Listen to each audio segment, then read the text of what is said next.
Gus Dur, dalam 20 bulan sebagai presiden, prestasi apa saja sih yang sudah dicapai? Saya itu menjadi presiden di saat Indonesia menghadapi bahaya akan terurai. Kelompok-kelompok separatis ada di mana-mana. Jadi saya berangkat keliling-keliling dunia itu 80 kali dalam 20 bulan. Jadi 4 kali 1 bulan. Itu tugas saya cuma satu. Apa? Yaitu membuat supaya integritas wilayah Indonesia ini tetap. Itu aja, nggak ada pikiran lain toh saya. Tapi ada yang menuduh. Dan ternyata berhasil toh.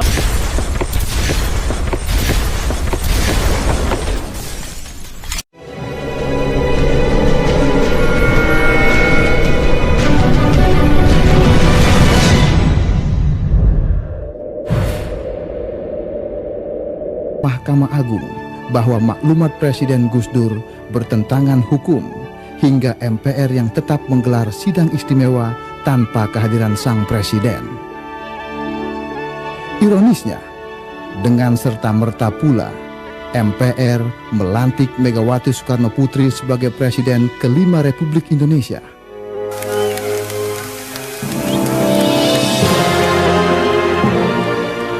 Dan Gus Dur pun lengser dari tampuk tertinggi kepemimpinan di Republik ini. Ya, itu tadi rekaman saat-saat menjelang dicopotnya seorang Abdurrahman Wahid atau Gus Dur secara paksa melalui sidang istimewa MPR pada tanggal 23 Juli tahun 2001. Masih banyak misteri yang menjadi pertanyaan masyarakat hingga saat ini. Untuk itu kita undang Abdurrahman Wahid atau Gus Dur untuk tampil di Kikendi menjelaskan berbagai pertanyaan yang masih mengganjal tadi. Termasuk apakah benar sampai saat ini Gus Dur belum menerima pencopotannya secara paksa tadi? Loh.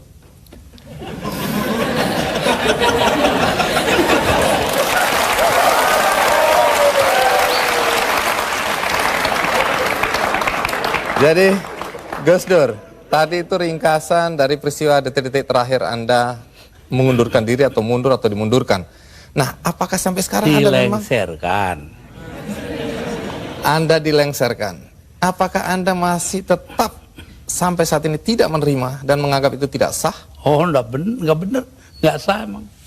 Itu proyek politik dari MPR. Karena itu Amin Rais tidak merasa perlu memberitahu saya. Iya, dulu Anda atau sampai sekarang bahkan Anda tetap menganggap itu sebagai pelanggaran konstitusi. Pelanggaran apa sebenarnya? Pelanggaran konstitusi karena di situ ada insubordinasi. Insubordinasi itu siapa yang mimpin? Yang mimpin Kapolri Bimantoro dan Panglima TNI namanya Widodo AS, sekarang Menko. Udah itu apa adanya saya ngomongin. Tapi begini Gus, setelah Anda merasa itu tidak sah, tapi toh kenyataannya Gus Dur digantikan oleh Megawati, kemudian sekarang kita punya presiden namanya SBY, semua berjalan normal saja. Lalu apa negatifnya bagi bangsa dengan pencopotan Anda tadi? Bukan soal bangsa, ini soal hukum. Saya dilengserkan secara politis, secara hukum belum pernah dibuktikan saya bersalah. Yang bersalah bahkan pansusnya DPR yang dipimpin oleh sekarang Menteri Sosial Bakhtiar Hamzah.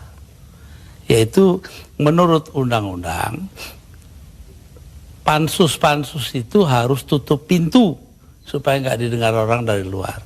Tapi oleh Bakhtiar Hamzah dibuka 10 cm, di situ berjejer-jejerlah tipnya wartawan. Nah kan, waduh, semua yang ada dalam sidang diketahui dunia luar. Itu pula yang membuat saya, oh ya kalau gitu mereka maksudnya melengserkan saya dengan segala cara. Hukum nggak hukum. Tapi sesudah itu apa upaya yang Anda lakukan? Nggak ada, sebab penakut bangsa ini. Kenapa Anda bilang penakut? Bangsa ini penakut karena tidak mau bertindak kepada yang bersalah. Akhirnya gak ada yang ditindak toh. Tapi sekian tahun sudah berlalu Gus, untuk apa rasa penasaran, perasaan. Loh, saya nggak pernah itu terserah bangsa Indonesia. Saya itu memaafkan semua sampai istri saya marah kepada saya karena saya pergi ke rumah Megawati.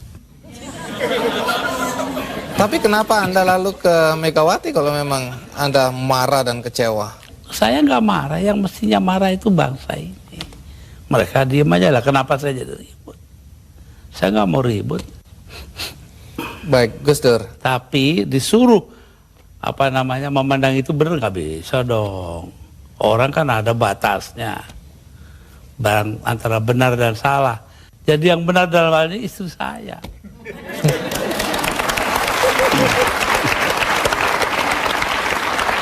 Tapi kenapa Gus Dur nggak mau nurut Tanya sama dia, istri? jangan tanya saya dah. 300.000 orang, Mas, tanda tangan supaya saya jangan berhenti jadi presiden, tahu? Tapi saya bilang, daripada bangsa ini pecah dalam pertempuran, darah mengalir karena saya, mendingan saya lengser aja deh. Nah itu. Tapi omongan ini kan dibilang omongan ngawur, Gus. Karena faktanya ketika Anda bilang nanti jutaan orang akan datang masuk Jakarta, orang-orang dari Jawa Timur. Begitu ditunggu-tunggu nggak datang. Saya yang nahan kok.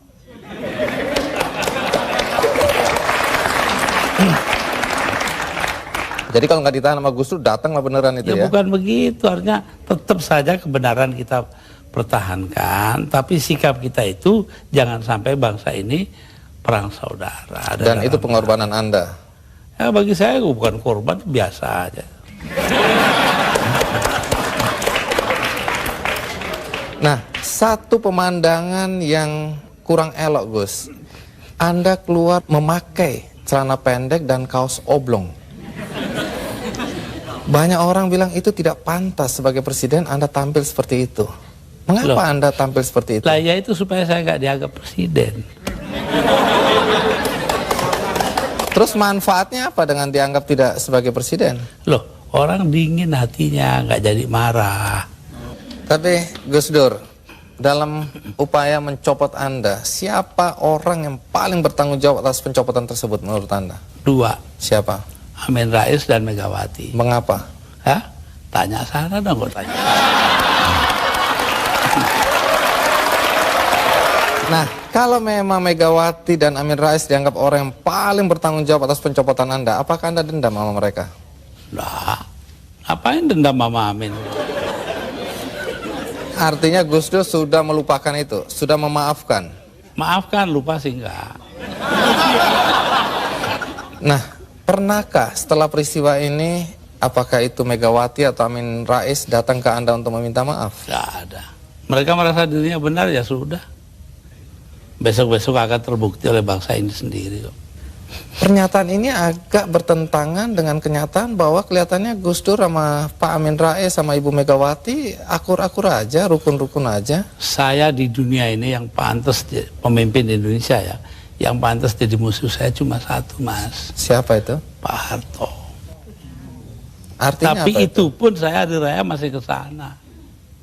Masih jadi teman baik saya. Artinya apa itu? Artinya saya nggak punya musuh dong di Indonesia.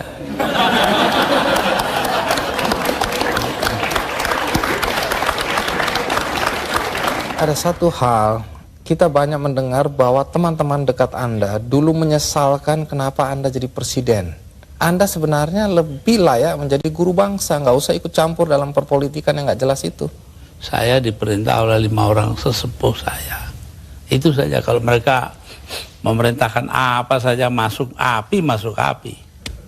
Tanpa perlu berpikir? Tanpa perlu berpikir. Kenapa begitu? Loh, Selain sesepuh saya itu ini kan, orang pesantren disuruh nurut orang tua.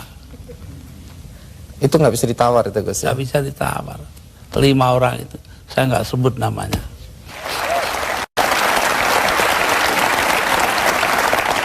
Ya, Gus Dur, dalam 20 bulan sebagai presiden, prestasi apa saja sih yang sudah dicapai? Saya itu menjadi presiden di saat Indonesia menghadapi bahaya akan terurai. Kelompok-kelompok separatis ada di mana-mana. Jadi saya berangkat keliling-keliling dunia itu 80 kali dalam 20 bulan. Jadi 4 kali 1 bulan. Itu tugas saya cuma satu. Apa? Yaitu membuat supaya integritas wilayah Indonesia ini tetap. Itu aja, nggak ada pikiran lain toh saya. Tapi ada yang menuduh. Dan ternyata berhasil toh. Kita tetap satu negara hari ini. Jadi Gus Dur merasa itu karena jasa Gus Dur? Bukan, artinya tugas saya begitu. Perkara saya berjasa itu adalah soal kedua. Tapi ada yang menuduh bahwa Gus Dur ini sebenarnya menggunakan aji mumpung. Mumpung jadi presiden, dibayari negara, keliling jalan-jalan. Allah nanti sejarah akan membuktikan. Tapi Gus Dur, perjalanan Anda itu menelan biaya sampai 52,7 miliar. Ya, tapi eksistensi Indonesia sebagai satu negara harganya jauh lebih tinggi. Jadi nggak bisa dipersoalkan itu biaya. Nggak bisa dipersoalkan. Loh kalau enggak kan udah dipakai oleh orang-orang brengsek itu.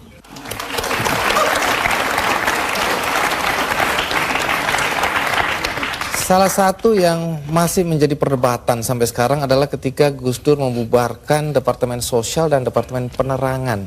Kalau Departemen Sosial dulu, apa alasan persisnya? Sementara banyak orang terlantar yang harus diayomi oleh departemen itu. Persisnya itu. Karena departemen itu yang mestinya mengayomi rakyat, ternyata korupsinya gede-gedean. Sampai hari ini. Kalau membunuh tikus kan tidak perlu membakar lumbungnya. Oh memang. Kenapa Anda bakar lumbungnya? Bukan. Karena tikusnya sudah menguasai lumbung.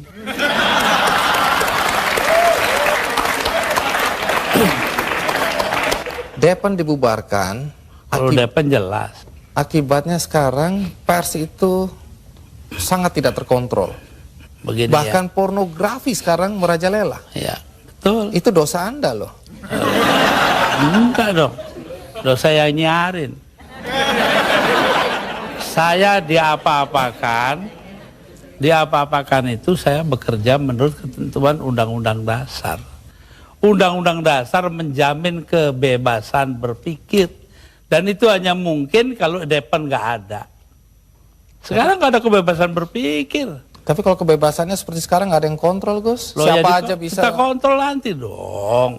Siapa yang mengontrol? Ya antara kita aja. Kenapa sih masyarakat juga penting peranannya kok? Memang hanya pemerintah aja.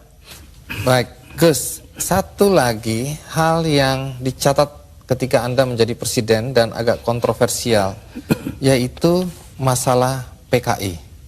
Banyak orang begitu khawatir ketika Anda dulu mencabut TAP MPR nomor 25 MPRS 1966. Sebab bertentangan dengan Undang-Undang Dasar, Mas.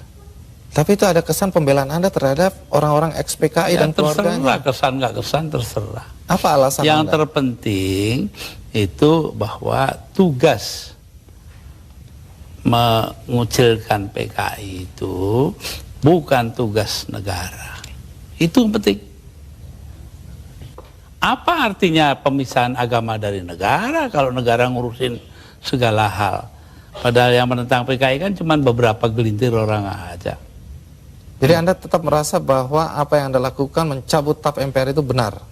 Benar karena bersamaan dengan Undang-Undang Dasar gitu loh. Kenapa? Karena memang Undang-Undang Dasarnya begitu, mau diapain? Begitu itu bagaimana? Ya melindungi semua.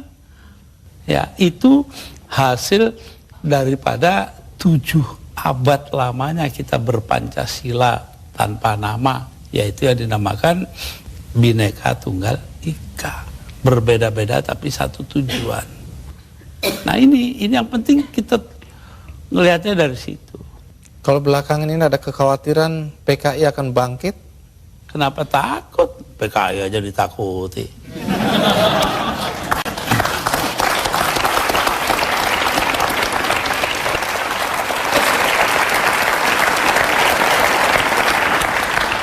Gus Dur, di antara banyak statement Anda atau pernyataan Anda yang dianggap ngawur, dianggap nyeleneh, ada satu yang dicatat dan dianggap serius, yaitu ketika Anda berada, kalau nggak salah, di Italia, Anda menyatakan bahwa pernah suatu ketika Faisal Tanjung, waktu itu Panglima ABRI, diminta untuk menghabisi Anda.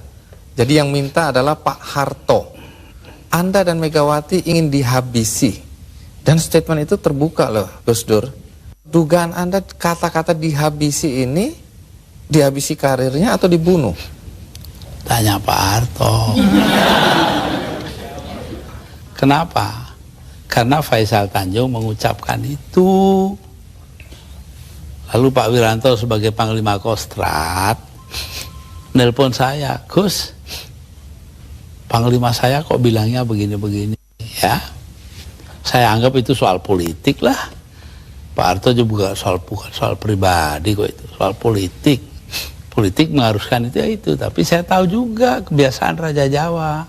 Pak Harto kan anggap dirinya Raja Jawa. Apa yang dilakukan tangan kanan, tangan kiri nggak boleh tahu. Karena itu saya bilang sama Pak Wiranto, begini Pak Wir, tolong Anda pergi ke Pak Harto, tanya omongannya Faisal Tanjung yang begitu itu betul nggak? Apa jawabnya Pak Harto di Cendana kepada Pak Wiranto? Bahwa, wah nggak mungkin dong saya begitu. Megawati itu dilindungi ayahnya, Gus Dur dilindungi para kiai. Lah selesai sudah. Mau soal politik, saya nggak ada dendam pribadi, nggak ada. Malah saya terus terang aja, ini ada Yeni anak saya ini, ikut saya kemarin hari raya pertama hari Sabtu, saya soal Pak Harto, ya maaf-maafan hari raya sudah selesai, terus makan pulang. Ya, tapi ini kan untuk meluruskan sejarah, jangan sampai orang salah paham mengenai ini. Pak Faisal Tanjung juga secara terbuka mengklarifikasi bahwa tidak pernah ada itu. Jadi apa yang Anda kalau bilang? Begitu Pak Wiranto dong, dia mengatakan Pak Wiranto bohong. Anda bilang ada operasi naga hijau, naga merah, itu kan orang bilang. Memang ya begitu, saya dengarnya kok. Gus Dur ini ngarang-ngarang aja. Ya saya nyatanya nanti sejarah akan buktikan betul tidaknya itu. Tapi Gus Dur sendiri pernah datang ke Pak Harto untuk mengklarifikasi ini? Nggak perlu ngapain. Tapi dari penjelasan Pak Wiranto memang Pak Harto bilang tidak pernah ada karena tadi itu ya. Kayak kemarin ini, saya ke tempatnya Pak Harto. Sepulang saya dengan suara terbata-bata karena Pak Harto itu sudah banyak lupa. Itu ngomong kepada para ajudannya. Ngomongnya apa? Saya pengen ngomong dengan Gus Dur panjang-panjang tapi nggak bisa. Itu tuh. Coba. Kenapa nggak bisa? Ya karena dia pelupa itu, terbanyak gak lupa. Pak Harto itu orang pinter loh. Jasanya bagi bangsa ini besar sekali walaupun dosanya juga besar.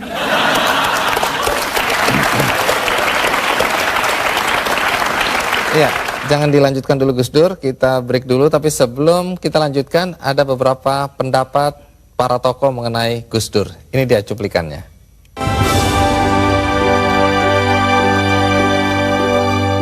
Gus Dur ini manusia yang langka dan kontroversial, aneh, tapi juga jenius. Gus Dur terlalu maju buat Indonesia. Jadi Indonesia sendiri belum siap untuk menerima pemimpin seperti Gus Dur. Maka dari itu terjadi kontroversi karena Indonesia sendiri masyarakatnya memang belum siap untuk memperoleh pemimpin seperti Gus Dur. Di mata saya, Gus Dur adalah pertama yaitu kawan sahabat saya. Karena sebelum jadi presiden saya sudah kenal sama beliau, sering bersama-sama dalam dialog, dalam seminar, sebagai narasumber. Yang kedua, Gus Dur adalah juga atasan saya. Saya senang sebab sebelumnya presiden kita tidak pernah memberikan pernyataan kontroversial, tapi malah bertindak kontroversial dengan korupsi, kekerasan, dan penyembelihan hak asasi manusia.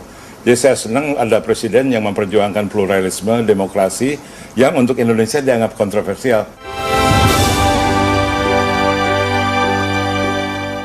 Sebagai pribadi, dia orang yang paling memberikan kesan pada saya dalam hidup saya, karena penuh dengan warna dan penuh dengan substansi. Itu saya mendatangi Gus Dur sebagai ulama yang diakui oleh 40 juta umat di Indonesia. Saya sangat mengidolakan Gus Dur, otomatis saya juga pastinya akan menghormati dan meyakini apa yang menjadi fatwa dari seorang Gus Dur.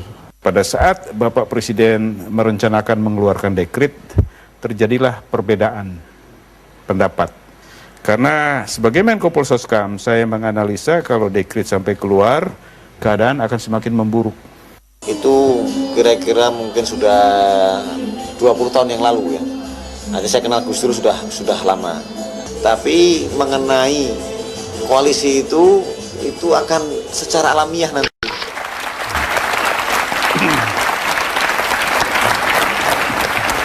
Menjelang 2009, sejumlah nama disebut-sebut sebagai calon presiden. Selain SBY, Megawati, Yusuf Kala, nama Gus Dur juga mulai disebut-sebut. Dari segi popularitas, menurut Lembaga Demokrasi dan HAM yang terbaru, urutannya sebagai berikut. SBY 21%, Megawati 17,6%, Amin Rais 7,5%, Yusuf Kala Wiranto 4,9%, Gus Dur 1,5%. agak lebih dikit 1,9% Gus Dur. Ayo. Lumayan 0,4% lebih tinggi. Nah kemudian Dan yang menang nggak disebut. belum ini Gus Yang Dur. paling bawah itu.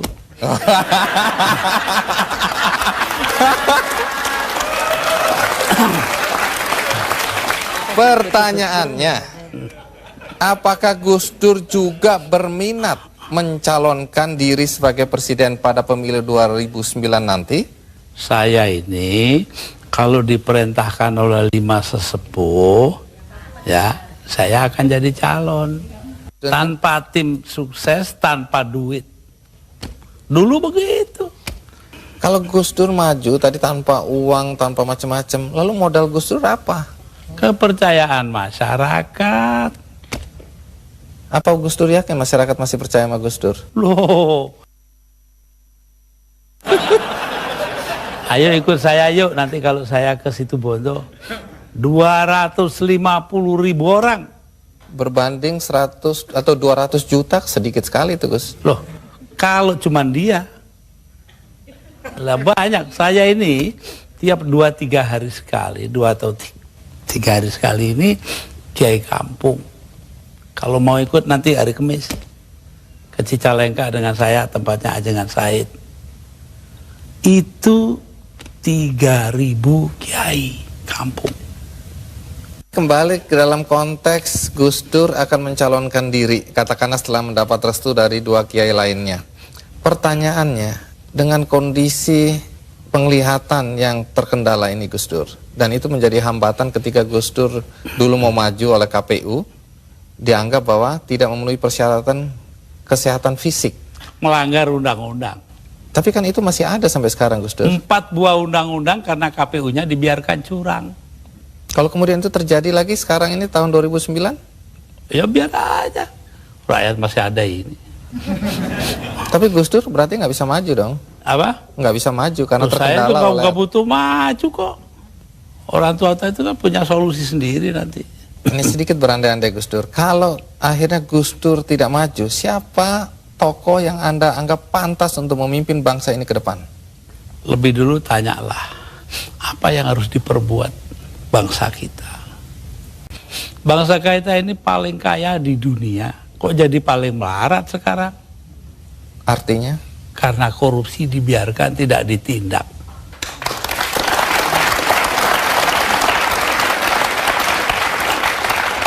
Jadi kalau harus menyebut tokoh, Gus Dur bisa nggak menyebut tokoh? Siapa kira-kira yang pantas dari yang ada? Nanti dong, rahasia perusahaan. Baik. Di sini ada Ibu Sinta Nuria, istri dari Gus Dur. Ibu Sinta, pertanyaan penting nih. Kalau Gus Dur mencalonkan diri lagi dan direstui oleh para kiai, apakah Anda mengizinkan? Saya sebagai istrinya, menjadi apapun, saya akan tetap mendukung. Karena terpaksa atau karena cinta? Jelas karena cinta dong.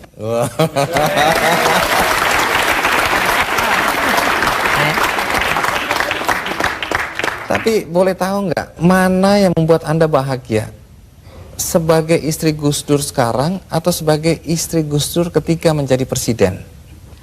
Sebagai istri Gus Dur, baik sebagai presiden, sebagai orang biasa, sebagai kiai, atau sebagai apapun, saya akan tetap bahagia di sampingnya.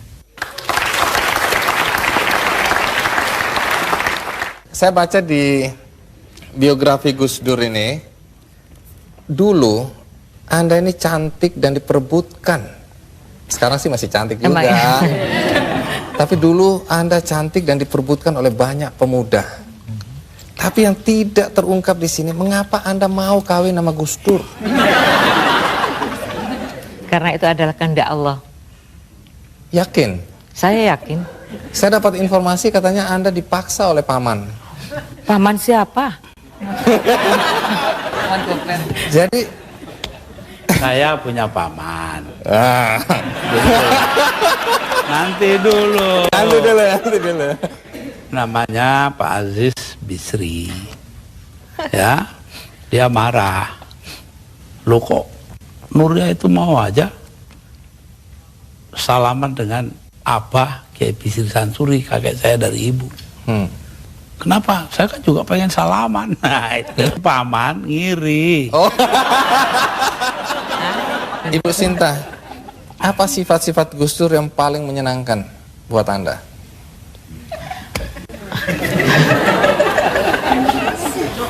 Kok kayaknya susah, apa nggak ada ya? Iya, ngurusnya sih gampang. Makan juga apa adanya, apa saja dimakan. Tambah lagi ya, yang paling menyenangkan Yang saya, menyenangkan dulu. pada setiap kali saya melahirkan anak, ya, setiap malam kan biasanya anak bangun. Nah itu setiap kali anak saya bangun nangis, maka Mas Dur yang pertama kali bangun, kemudian mengganti popoknya yang kena kencing, kemudian mengangkatnya dan menyerahkan kepada saya. Saya tinggal netein, setelah anak saya tidur, kemudian diambil lagi, ditaruh di box lagi.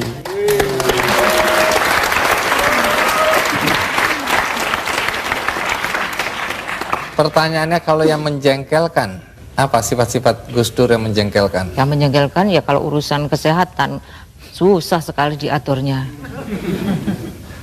Sampai sekarang? Ya sampai sekarang. Baik. Nah, banyak yang tidak paham pada semua tindak atau banyak tindakan Gus Dur, langkah-langkah Gus Dur yang dibilang jurus dewa mabok gitu Gus Dur. Tapi Yeni kelihatannya bisa memahami Gus Dur. Kira-kira bagaimana kita bisa memahami seorang Gus Dur? Atau kita bisa menerima Gus Dur apa adanya, bagaimana caranya, Yen? Yang dikatakan oleh beberapa orang tadi yang diwawancara bahwa Gus Dur itu ahead of his time, sangat jauh melampaui zamannya. Jadi kalau ada seorang kiai dari Pandeglang mengatakan dengan sangat sederhana bahwa Gus Dur ini ibaratnya kepala lokomotif kereta Jepang yang sangat supersonik itu, sementara gerbongnya ini gerbong ya kereta kita sekarang gaya baru ekspres atau gaya baru malam atau apalah. Jadi terseok-seok nggak bisa mengikuti. Tapi satu hal bahwa Gus Dur ini selalu mendasari tindakannya kepada beberapa hal yang sebetulnya sangat simpel.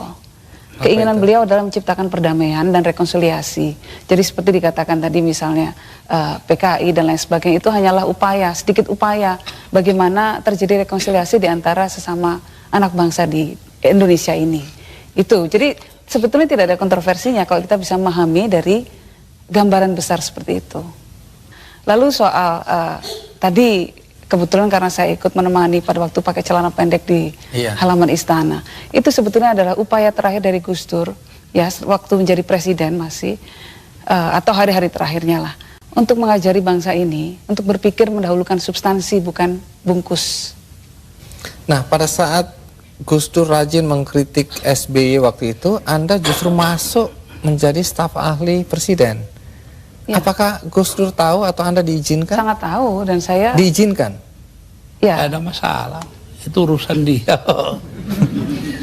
Tapi kan ini jadi orang bingung ini lihat, loh itu anaknya. Ya biar Gus Dur. bingung. Jadi Gus Dur tidak pernah ikut campur dalam kehidupan Anda? Tidak pernah. Gus Dur, ada satu misteri yang Anda harus ungkapkan pada kesempatan ini. Yaitu katanya kalau Gus Dur tidur, kita ngobrol, kita diskusi, Gus Dur bangun langsung nyambung. Apa betul itu, Gus? Saya dengarkan apa kata terakhir yang saya ingat ya. Nah, tentu mereka belum bicara jauh, dari situ-situ aja pasti. Jadi karena itu saya, wah disangkanya saya denger.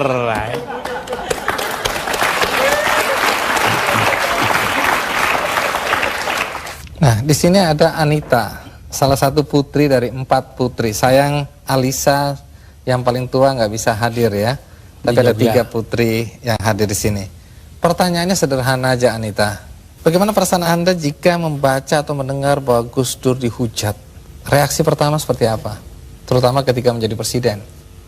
Itu berhubungan juga sebenarnya dengan satu yang saya kagumi dari Bapak dan saya belajar juga dari Bapak. Apa itu? Yaitu bahwa kita nggak perlu berpikir mengenai orang melihat kita seperti apa. Yang penting kita berusaha melakukan do the right thing. If we believe it as something's right, ya udah kita lakukan itu gitu. Jadi kalau misalnya Bapak dihujat sana sini, saya ngerasanya cuman pasti Bapak punya alasan untuk itu, untuk melakukan apa yang Bapak lakukan, punya alasan kenapa Bapak mengatakan apa yang Bapak katakan, dan itu cukup untuk buat pegangan buat saya untuk mensupport Bapak. Gitu. Menarik sekali. Sekarang giliran Inaya. Inaya, enak mana jadi anaknya Gus Dur yang sekarang atau anak presiden?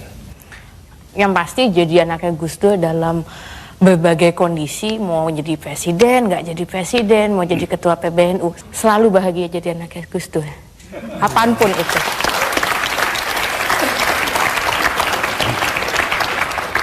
Di Metro TV ada program namanya news.com. Dan di situ ada figur Gus Pur yang meniru Gus Dur. Apakah keluarga nonton acara itu? Iya. Tiap minggu malam itu selalu ada di Pertanyaannya, bagaimana reaksi keluarga ketika melihat tokoh Gus Pur ini? Marah, jengkel, senang, atau apa perasaannya? Yang saya tahu Pak Handoyo itu, Iya. Pak Handoyo itu sangat kagum pada Bapak. Dan saya sangat melihat bahwa apa yang dilakukan Pak Handoyo itu bukan apa ya, kok dalam bahasa Inggrisnya mocking ya, bukan mockery, tapi lebih karena itu bentuk penghormatannya beliau kepada Bapak. Jadi nggak perlu jengkel, sangat tidak perlu. Oke, baik kalau gitu kita minta. Itu saja kok repot-repot memahami Dr. Handoyo. Kalau gitu kita panggilkan Gus Pur atau Dr. Handoyo.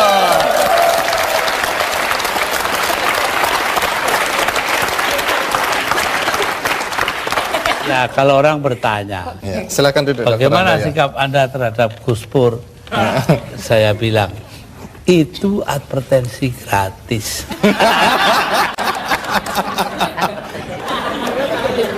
Ibu Sinta, sebenarnya siapa yang lebih ganteng di antara ini? Gus Dur dong. Oh, Gus Dur dong. Dr. Handoyo ini pengikut advertensi Fuji Film. Lebih indah dari warna asli. Tapi tunggu dulu. Waktu itu saya tanya sama Dr. Handoyo, Anda udah dapat izin belum dari Gus Dur untuk memerankan Gus Pur? Katanya sudah dapat izin. Apa betul, Gus? Ya, anggap aja udah dapat. Habis mintanya pun begitu, ya udah. Tapi sebelum kita lanjutkan, bagaimana kita lihat Dr. Handoyo menirukan Gus Dur menjadi Gus Pur di news.com. Ini dia cuplikannya. Gimana Gus? Kalau berani ya dituntut sana. Gitu aja kok repot. Iya. Jangan bawa-bawa saya ya. Saya tuh nggak ikutan. Saya datang sendiri, wong saya cuma mau silaturahmi. Gitu aja kok repot sih. Kritik itu penting loh untuk kemajuan. Gitu aja kok repot.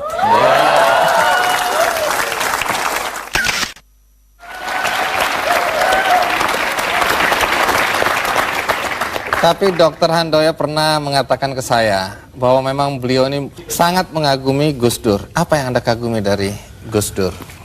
Pertama karena saya kenal biografinya beliau, saya baca. Lanjutnya beliau juga yang saya salut, dia berdiskusi dengan orang-orang yang warnanya pelangi, Pak Andi. Kalau nginjek terminologi politik, mulai dari yang paling kiri sampai yang paling kanan. Tidak pandang suku, agama, ras, bangsa.